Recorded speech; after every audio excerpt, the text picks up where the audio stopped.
Hello everyone, I'm Dr. Mohal Banker, intervention radiologist from Bankers Vasco Hospital. અને આજે આપણે એક કેસ ડિસ્કસ કરવા જઈ રહ્યા છે કે જે કેસમાં પેશન્ટને ઘણા વર્ષોથી ની પેન હતું. લગભગ પેશન્ટને 2 થી 2.5 વર્ષથી દુખાવો રહેતો હતો અને દુખાવામાં પેશન્ટની પોતાની મોબિલિટી રિસ્ટ્રિક્શન થઈ ગયેલી.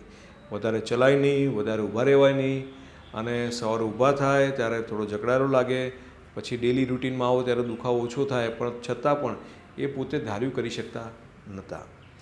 જ્યારે શરૂઆત થઈ ત્યારે પેશન્ટે થોડી ફિઝિયોથેરાપી કરાવી તો એમને 15 દિવસ મહિનો સારું લાગ્યું, પણ ફરીથી દુખાવો શરૂ થઈ ગયો.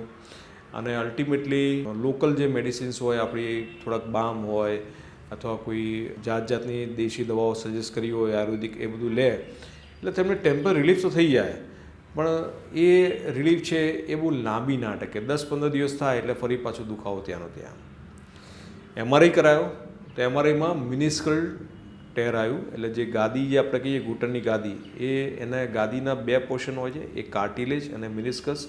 મિનિસ્કસ એ આખું વેટ લે છે, સ્પ્રિંગ જેવું કામ કરે છે, અને એ ગાદી થોડી ફાટેલી બતાવી અને એને કારણે એ જે મિનિસ્કલ જે ટેર થયું હોય એનો થોડો પોર્શન બહારની બાજુ, જે ની જોઈન્ટ હોય એને બહારની બાજુ થોડું ડિસ્પ્લેસ થયેલો બતાવ્યો. ઓર્થોપેડિક ડૉક્ટર પાસે, ઘણા બધા પાસે ગયા તો અલ્ટિમેટલી એમને હવે સાંધો બદલવાની એડવાઇસ મળવા માંડી, પણ એમને કોઈ પણ રીતે સાંધો બદલવો નહોતો. અને that's why they landed in to the bankers Vasco hospital. અમે એમની આ જાપાનીઝ ટેકનિકથી સારવાર કરી, દેટ્સ કોલ્ડ જેન્યુક્યુલર આર્ટરી એમ્બોલેશન, જેમાં કોઈ પણ જાતની ટાંકા કટ આવતા નથી હોતા.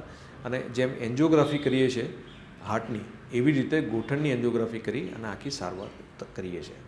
સો આ એન્જિયોગ્રાફી દરમિયાન કયા કયા ફાઇન્ડિંગ આપણને જોવા મળ્યા એ આનું આપણે ડિસ્કસ કરીએ. સો તમે આ જે એન્જિયોગ્રાફીનું પિક્ચર જુઓ છો, આની અંદર તમે જોશો તો આ એક આર્ટરી છે જે અહીંયા બ્લડ સપ્લાય કરી છે સાધાને. અને જ્યારે અમે આની સિલેક્ટિવ એન્જિયોગ્રાફી કરીએ છીએ, એટલે આ જ નળીમાં સ્મોલ માઇક્રો કેથેટરથી જ્યારે આપણે એને ચેક કરીએ છીએ ત્યારે વધારે ને વધારે ડિટેલ્સ ખ્યાલ આવે છે. હવે તમને ખ્યાલ આવશે કે પહેલાં ઉપરથી જ્યારે આર્ટરી દેખાતી હતી, now we have gone inside the artery અને સિલેક્ટિવલી ચેક કરીએ છીએ ત્યારે આપણને આ નાનો અહીંયા જે એરિયા દેખાય છે, this the vascular brush, this a area where the meniscus is protruded થયેલી છે અને અહીંયા ઇન્ફ્લેમેશન ક્રિએટ કરેલું છે. એની સિલેક્ટિવ એન્જિયોગ્રાફીમાં તમને આપણે વધારે આઈડિયા આવશે કે આ બધો એરિયા છે જે વાસ્ક્યુલર બ્રશ દેખાય છે. ધીઝ જાપાનીઝ લેંગ્વેજમાં ધીઝ કોલ્ડ મોયા બ્લડ વેસલ્સ, એટલે ઇન્ફ્લેમેટરી બ્લડ વેસલ્સ કે જેમાંથી સાઇટોકાઇન્સ હમણાં કેમિકલ રિલીઝ થાય છે અને એ ઘૂંટણના ઘસારા માટે, પેઇન માટે જવાબદાર છે.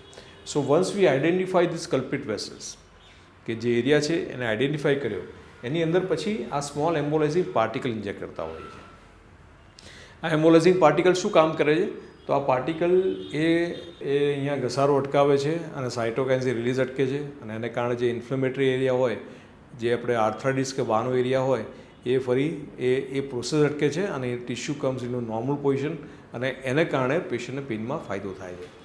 ઇમિડિયેટ આપણે ઇફેક્ટ જોઈએ એમની, તો એકવાર આપણે આ એન્જિયોગ્રાફી કર્યા પછીની જે એમની સ્લાઇડ જોઈએ છે, તો હવે આપણને એ જે બ્લેક એરિયા દેખાતો હતો, વાસ્ક્યુલર બ્રશવાળો એરિયા, એ દેખાતો નથી.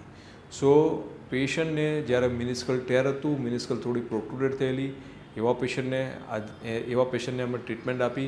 અને આ જ પેશન્ટની વાત કરીએ તો over the period of 6 weeks જ્યારે ફોલોઅપ કર્યો ત્યારે પેશન્ટને કમ્પ્લીટ પેઇન રિલીફ થઈ ગયું છે, અને બીજું કંઈ પણ જાતના ટાંકા કટ, કોઈ પણ ઓપરેશન વગર પેશન્ટને સિગ્નિફિકન્ટ પેઇન રિલીફ થઈ જાય. ઇમ્પોર્ટન્ટ વસ્તુ કે પોતાની ડે ટુ ડે લાઈફ સારી રીતે હવે એન્જોય કરી શકે છે. સો યાદ રાખો કે ઘૂંટણમાં દુખાવો હોય અને ગાદી બચેલી હોય, આવું નાનું મોટું ધારો કે ટેર હોય, તો પણ આ જે જાપાનીઝ ટેકનિક છે એ સરસ રિઝલ્ટ આપે છે, કોઈ પણ જાતનો ઓપરેશન ટાંકા વગર. Thank you so much for joining me. If you have any kind of question, do ask me. I will be very happy to give you answer. Thank you.